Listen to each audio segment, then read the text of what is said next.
Хэрэггүй зардлаа хэрхэн бууруулах вэ? Цалин буухаар өрөө төлөөд дуусчихдаг шүү дээ гэж ярих хүмүүс олон. Гэтэл үнэндээ үнэхээр өрөө төлөө дуустгүй эсвэл өөр зүйл зарцуулаад байна уу? Бүр эсвэл хэрэггүй зүйл худалдан аваад өр тавиад байна уу? Тиймээс өөрийн санхүүгээ зөв удирдан хэрэггүй зүйлд гаргадаг зардлаа багасган улмаар хинэнсэн мөнгөө ирээдүйдээ зориулан хуримтлуулах болон өөртөө үнэхээр хэрэгцээтэй байгаа зүйлсээ худалдан авах боломжтой. Тиймээс хэрэггүй зардлаа бууруулах 7 аргыг танд санал болгож байна. Эхлээд хадгал. Цалин буусан өдрөө хамгийн эхлээд өөртөө хадгал. 5 эсвэл 10% байх нь таны сонголт. Гол нь та заавал эхлээд ирээдүйдээ зориулсан хуримтлал, томоохон худалдан авалтуудтай зориулж хадгал. Харин дараа нь зайлшгүй хэрэгцээт зардлуудаа төлөх хэрэгтэй ба үлдсэнийг нь тухайн сардаа хүргэх хэрэгтэй. Ингэж байж л та хэрэггүй зүйлд зарлаг гаргадаг өөрийн зуршлаа багасгаж чадна. Тооцоо бас төлөвлөгөө. Та тухайн сард мөнгөө ямар зүйлстэй зарцуулснаа жигсаагаад үз.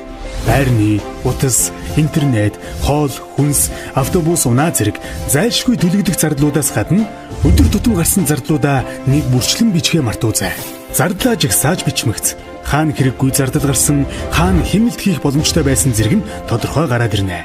Гарсан үр дүндээ тулгуурлан эх сарын зарцуулалтын төлөвлөгөө гарга. Хэдийг нь хадгалах уу, хэдийг нь илүү том худалдан авалтанд зориулах уу гэх мэт.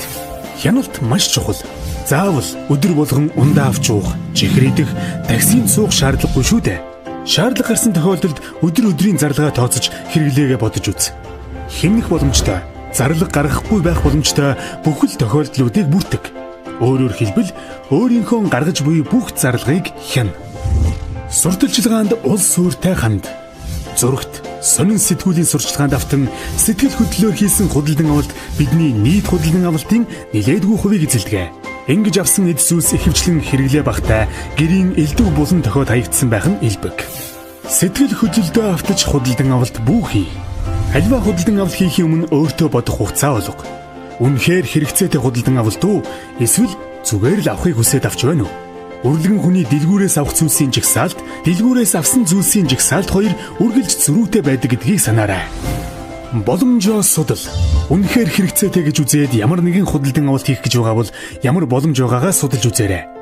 Магадгүй таны авах гэж байгаа бараа хажуугийнхан дэлгүүрт илүү хямдхан байх ч юм билүү? Томоохон худалдан авалтыг баяр ёслолын үеэр хийвэл бүр илүү их хэмнэлт хийх боломжтой шүү.